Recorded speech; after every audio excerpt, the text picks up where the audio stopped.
नमस्कार, जय हिंद। तो आप सभी का स्वागत है मेरे चैनल पर visual art history with navy. हम चल रहे हैं भारतीय चित्रकला के इतिहास में, उसकी एक सीरीज़ है पूरी, जिसमें हम प्रागैतिहासिक काल को पढ़ रहे हैं, जिसमें पूर्व पाषाण काल, मध्य पाषाण काल पढ़ चुके हैं और नव पाषाण काल की भी सारी विशेषताओं को देखते हुए हम आगे बढ़ रहे हैं। नव पाषाण काल में हमने पढ़ा कि कब इसकी खोज हुई, नवपाषाणकालीन चित्रों की खोज कब हुई, नवपाषाणकालीन मानव ने क्या क्या करना शुरू कर दिया। उसमें हमने देखा कि मानव ने कृषि करना शुरू कर दिया, उसने चाक पर बर्तन बनाने शुरू कर दिया, उसने अच्छे औजार बनाने शुरू कर दिए। इन सब चीज़ों को हम पिछली वीडियो में देख चुके हैं। 1883 ईस्वी में नवपाषाणकालीन चित्रों की खोज हुई विंध्य पर्वतमाला से या विंध्य क्षेत्र से, कैमूर की पहाड़ियों से। तो आज हम देखेंगे जहाँ से सबसे पहले चित्रों की खोज हुई वो था हमारा उत्तर प्रदेश में भी मिर्जापुर, वही मिर्जापुर जिसके ऊपर मूवी बनी है, वही मिर्जापुर जो हमारा बहुत फेमस मिर्जापुर है। मिर्जापुर में विंध्य पर्वतमाला में, कैमूर पहाड़ियों में, विंध्य पर्वतमाला की कैमूर की पहाड़ियों में जो गुफाएं प्राप्त हुई, जो शिलाश्रय प्राप्त हुए, लगभग 100 की संख्या में शिलाश्रय प्राप्त हुए। और कितने वर्ष पुराने थे ये बात करेंगे तो 5000 वर्ष पुरानी गुफाएं थी, या इनका समय जो था 5000 वर्ष ईसा पूर्व था, 5000 ईसा पूर्व इसका समय था। तो आज हम देखेंगे उत्तर प्रदेश की गुफाएं। हमने कल कुछ अपनी लास्ट वीडियो में कुछ गुफाएं आपको बताई भी थी, लेकिन फिर से मैं उन गुफाओं को रिपीट करती चलती हूँ। इस वीडियो में आपको उत्तर प्रदेश की सारी गुफाएं मिलेंगी, जिन गुफाओं में प्रागैतिहासिक काल के चित्र पाए गए हैं, कौन कौन से चित्र पाए गए हैं, किस गुफा की क्या विशेषता है, यह सब मैं आपको आज की वीडियो में बताऊंगी। तो चलिए हम स्टार्ट करते हैं। जैसा मैंने आप लोगों को बताया कि नवपाषाण काल 10,000 से 3,000 ईसा पूर्व तक प्रमुख गुफाएं और चित्रों की बात कर रहे हैं जो नवपाषाण काल में प्राप्त हुई हैं, जिनमें उत्तर प्रदेश मिर्जापुर जहाँ 100 गुफाएं, 5000 वर्ष पुरानी। तो आइए अब हम देखते हैं उत्तर प्रदेश की प्रमुख गुफाएं।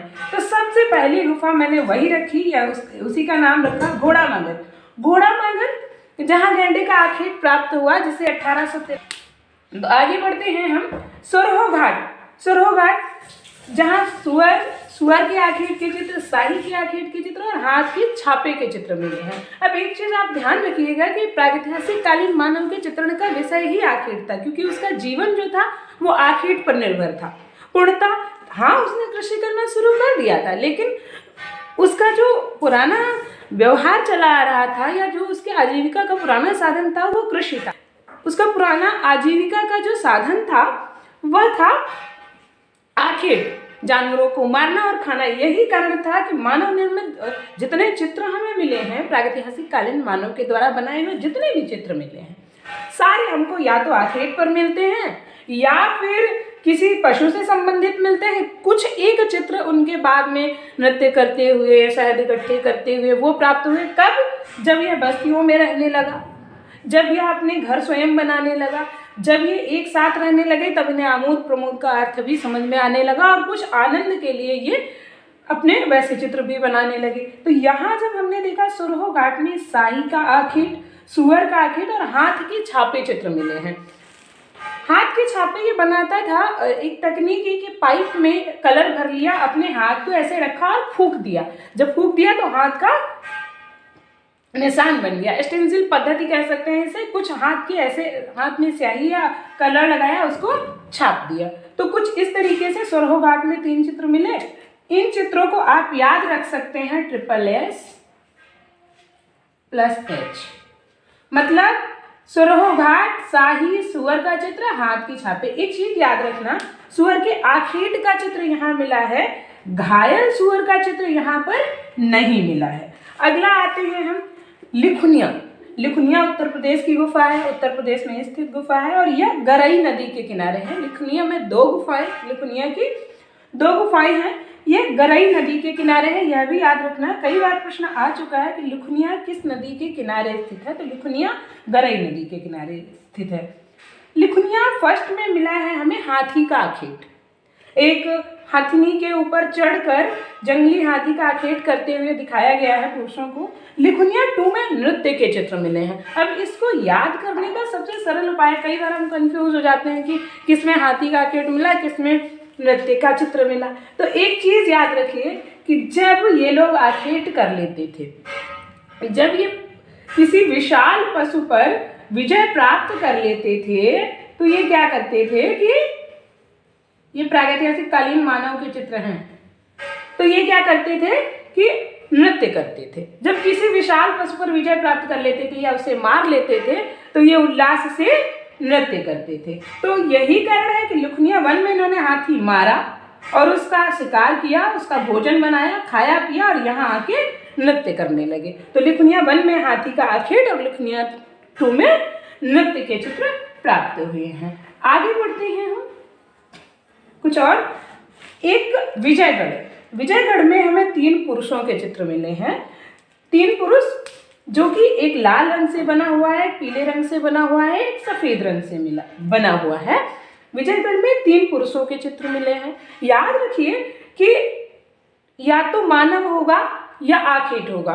प्रागैतिहासिक कालीन मानव का प्रमुख चित्रण विषय जो रहा है वो आखेट ही रहा है, यह प्रश्न भी आता है। फिर आते हैं मढ़रिया। मढ़रिया में एक ऊंट का चित्र मिला है, ये थोड़ा अलग है। ऊंट का चित्र मढ़रिया में मिला है। मढ़रिया थोड़ा टेढ़ा मेढ़ा सा शब्द भी लगता है। ऊंट का चित्र जो है मढ़रिया से मिला है। अभी मैंने कहा कि घायल सुअर का चित्र आपको कहाँ मिला, तो सुअर के आखेट का चित्र कहाँ मिला, तो वो आपको मिला सरोह घाट में। और घायल सुअर का चित्र जब बात करें तो मढ़रिया में मिला। एक तो ऊंट का चित्र मिला और दूसरे घायल सुअर का चित्र जो है आपको वो भी मढ़रिया में मिला है, ये चीज ध्यान रखिएगा। अगला आते हैं कंडाकोट। कंडाकोट भी उत्तर प्रदेश की एक गुफा है, इन गुफाओं में शामिल है। कंडाकोट में भूत का चित्र मिला है। याद रखिए एक ऐसी आकृति जो देखने में भयावह है, उसका चित्रण मिला है कंडाकोट में। कुछ और गुफाएं हैं जिनमें चित्र नहीं मिले लेकिन उनके नाम याद रखने हैं। बागा पथरी, मोहरा पथरी, सहवाई पथरी, लकहट पथरी, कोल्डी हवा, ये सारी वो गुफाएं हैं जिनमें चित्र नहीं मिले, या हम कह सकते हैं जिनके चित्रों का ज़्यादा उल्लेख नहीं मिलता, लेकिन इनके नाम स्मरण रखने हैं, आपको नाम याद रखने हैं। जब आगे और हम गुफाओं की बात करें तो याद रखना कि प्रागैतिहासिक कालीन चित्रों की अगर सर्वाधिक खोज किसने की है तो अंग्रेजों ने की है, जिसमें आपके जॉन काकबर्न, C.L. कार्लाइल और ऐसे बहुत सारे विद्वान जिन्होंने प्रागैतिहासिक कालीन चित्रों की खोज में अपना बहुत महत्वपूर्ण योगदान दिया, इनको याद रखना है। 2 पुस्तकें भी हैं जो इन चित्रकारों हमें प्रागैतिहासिक साक्ष्यों की बहुत अच्छे से जानकारी दिलवाती हैं, जिनमें आप देखेंगे तो एक प्री हिस्टोरिक पेंटिंग और ब्रैडिक महोदय की और एक pre historic painting of India करके है, यह भी यह पिगाट महोदय की पुस्तक है। और ये हमें चित्रकला के क्षेत्र में बहुत अच्छी जानकारी देने के लिए पर्याप्त पुस्तकें हैं। चलिए तो आगे देखते हैं हम कुछ और गुफाएं। जैसे इन गुफाओं के अलावा भी उत्तर प्रदेश की कुछ प्रमुख गुफाएं हैं जिनमें हमें चित्र भी मिले हैं और प्रागैतिहासिक कालीन मानव के चित्रण के साक्ष्य भी मिले हैं। अगर आप मूर्तिकला की बात करें तो कुछ कुल्हाड़ियाँ, क्लीवर, ये सारी चीज़ें, अगर हम प्रस्तर की बात करें, कुछ बने बनाए हस्तनिर्मित चीज़ों की बात करें तो ये सारी चीज़ें हमको प्रागैतिहासिक काल में मिलती हैं। जब अन्य गुफाओं की बात करें तो हमें बिंढम, एक याद रखना है आपको, बिंढम। बिंढम उत्तर प्रदेश में ही है, गुफा है। यहां से हमको क्या मिला है, एक जलप्रपात मिला है।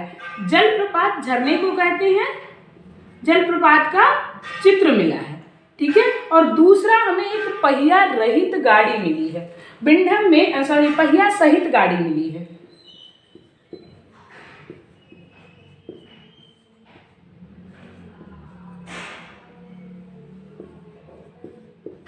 पहिया सहित गाड़ी, इसे कुछ लोग छकड़ा गाड़ी भी कह देते। पहिया सहित छकड़ा गाड़ी या पहिया सहित गाड़ी मिली है, जिसमें एक और गाड़ी है, एक पहिया सहित गाड़ी है और एक अन्य गाड़ी है जिसमें पहिया नहीं है, उसमें एक पुरुष बैठा हुआ है। तो पहिया सहित गाड़ी जो है वो हमें कहाँ मिली है, बिंढम से मिली है। और पहिया रहित गाड़ी आप याद रखना कहाँ से मिली है, सरहट से मिली है। सरहद से। इसको मैं अभी आप लोगों को एक्सप्लेन कर दूंगी कि सरहद से, और इसको भी याद करने का एक सरल तरीका ये है कि पहिया सहित गाड़ी पिंडम सरहट, हट मतलब रहट मतलब रहित, तो पहिया रहित कहाँ मिली?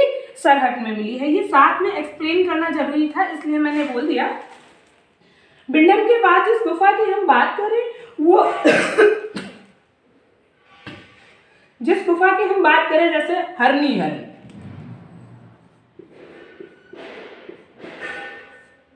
हरनी हरन की इसकी खोज भी 1883 ईस्वी में सीएल कार्लाइल ने की थी। इसी के साथ कोल्डी हवा, अभी मैंने बताया भी आप लोगों को। कोल्डी हवा भी एक गुफा है जो आपकी उत्तर प्रदेश की गुफाओं में आती है। इसके बाद अगर हम एक और गुफा की बात करें तो भंडारिया इम्पॉर्टेंट है, बहुत इम्पॉर्टेंट है। भंडारिया में कुछ चित्र मिले हैं। मढ़रिया और भंडारिया दोनों में अंतर है। भंडारिया में हमें प्रागैतिहासिक चित्र मिले और एज यूजुअल हमें आखेट के ही चित्र मिले हैं भंडारिया में। भंडारिया के चित्रों की बात करें तो हमें क्या क्या मिला है भंडारिया में? सुअर का आखेट,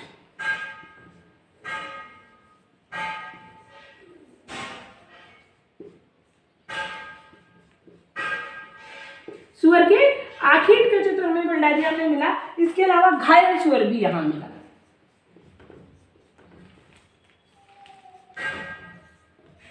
घायल सुअर, अब सीधा याद रखो कि भंडारिया में जो पुरुष गए, जो आदिमानव गए, उन्होंने सुअर को मारा और ये हो गया घायल, तो घायल सुअर। और ये काफी अच्छा चित्र है भंडारिया में, जो कराहते हुए सुअर का या घायल सुअर का चित्र है। इसके बाद हम आते हैं मालवा। मालवा की जब बात करें तो एक बात और आपको बता दूं कि बांदा जिले में भी कुछ चित्रों की खोज हुई। बांदा में जो खोज की वो सिल्वर राठ महोदय ने की थी 1907 ईस्वी में। तो ये भी याद रखना, प्रागैतिहासिक कालीन चित्रों को आपको स्पेशली याद रखना है, क्योंकि सबसे ज़्यादा जो चीज़ पूछी जाती है वो प्रागैतिहासिक कालीन चित्र ही पूछे जाते हैं। या तो इसकी समय सीमा और या तो प्रागैतिहासिक कालीन चित्र पूछ लिए जाते हैं। तो इसलिए मैं आप लोगों को चित्रों के विषय में ज़्यादा बता रही हूँ, और बाकी इनकी चित्रण तकनीकी, कैसे इन्होंने चित्रण किया, कैसे इन्होंने चित्रकारी में अपना स्थान लिया, या हम कह सकते कैसे इनकी रुचि चित्रकारी में आई और किस तरीके से चित्रण करते थे, ये सारी बातें मैं आपको अगली वीडियो में बताती रहूँगी। इसके बाद से हम बात करें जिस गुफा की, वो आती है मालवा। मालवा उत्तर प्रदेश की ही एक गुफा है मालवा। मालवा में तीन दंडधारी अश्वारोही, दंडधारी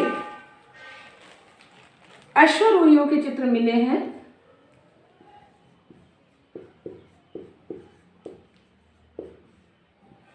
और ये पैदल जा रहे हैं, तीन दंडधारी अश्वारोही पैदल जाते हुए दिखाए गए हैं।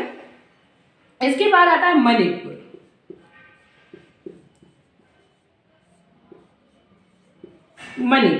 तो मणिपुर में क्या हमें मिला है? मणिपुर जो कि पड़ता है बांदा जिले में।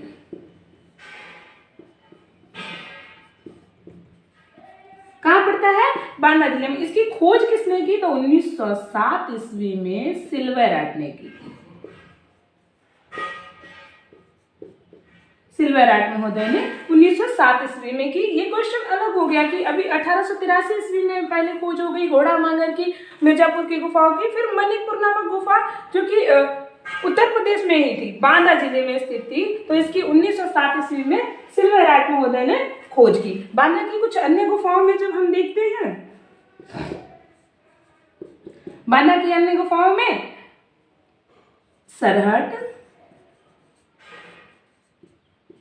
करपतिया और करियाकुंड।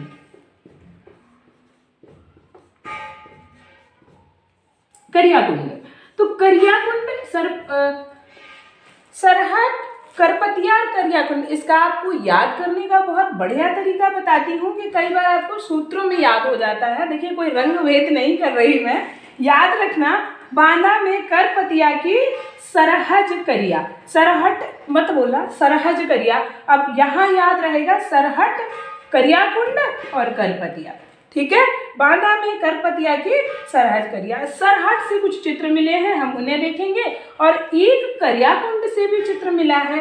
करियाकुंड से क्या चित्र मिला है, यहाँ आपको बारहसिंगा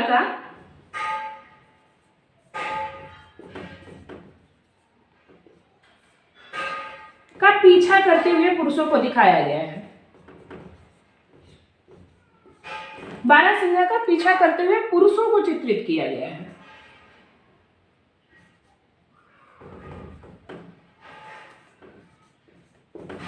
तो एक तो करपतिया का चित्र हो गया। अब सरहट से हमें क्या चित्र मिले, इनमें हम देखें तो पहिया रहित गाड़ी, अभी मैंने बताया था स्पेशली सरहट के जब चित्र देखेंगे तो अभी पहिया सहित गाड़ी मैंने बताई आपको। जहां जलप्रपात मिला था, जहां पहिया सहित गाड़ी मिली थी, वो आपका क्या था, बिंडम था। बिंडम से आपको पहिया सहित गाड़ी मिली थी। क्या मिला था, पहिया सहित गाड़ी। और पहिया रहित गाड़ी कहाँ से मिली, तो आपको याद रखना है कि भाई सरहट से हमको पहिया रहित गाड़ी मिली। रहट या रहित शब्द एक दूसरे से मैच कर रहे हैं, तो आप इनको मिला के याद रखिए कि रहित तो सरहट, सहित तो बिंडम। आगे बढ़ते हैं तो मालवा में हमें और एक चित्र मिला है। बात हम सरहट की कर रहे थे, मालवा की नहीं। सरहट में हमको क्या मिला, एक पहिया रहित गाड़ी, पहिया रहित गाड़ी मिली है। पहिया रहित गाड़ी हमें कहां से मिली है, सरहट से मिली है। एक आता है इसके बाद यही बांदा में ही एक गुफा है, मणिकपुर में हमें क्या मिला, चोंचदार पुरुष की आकृति। क्या, चोंचदार, हाँ, चोंचदार पुरुष की आकृति। और दूसरा क्या था, 3 अश्वों का चित्र जो हमें मिला वो भी मणिकपुर से मिला। ये मणिकपुर जो कि बांदा जिले में पड़ता था। तो उत्तर प्रदेश की गुफाओं में जिन गुफाओं में चित्र मिले, गुफाओं के चित्रों के विषय में हमने आपको बताया। अगली वीडियो में आपको मध्य प्रदेश की गुफाओं के विषय में बताऊंगी। मध्य प्रदेश की किन गुफाओं में चित्र मिले हैं, उन गुफाओं की खोज किसने की, किसमें कितने चित्र हैं और लगभग कितनी गुफाएं एक समूह में पड़ती हैं, ये सारी जानकारी आपको अगली वीडियो में मिलेगी। और इसके बाद में एक वीडियो, जब प्रागैतिहासिक काल पूर्ण हो जाएगा तो इसके बाद में कुछ प्रश्नों का एक वीडियो बनाऊंगी कि आपने इन वीडियो से कितना सीखा और आपका नॉलेज कितना है, खुद का आप परीक्षण कर सके कि आपने कितना अच्छे से याद किया है। इस प्रश्नों की वीडियो बनाऊंगी आप लोगों के लिए। तो आज की वीडियो में हम इतना ही रखते हैं। वीडियो देखने के लिए धन्यवाद। अगर वीडियो अच्छी लगी है तो चैनल को सब्सक्राइब करें, वीडियो को ज़्यादा से ज़्यादा लाइक करें और ज़्यादा से ज़्यादा शेयर करें। वीडियो देखने के लिए धन्यवाद।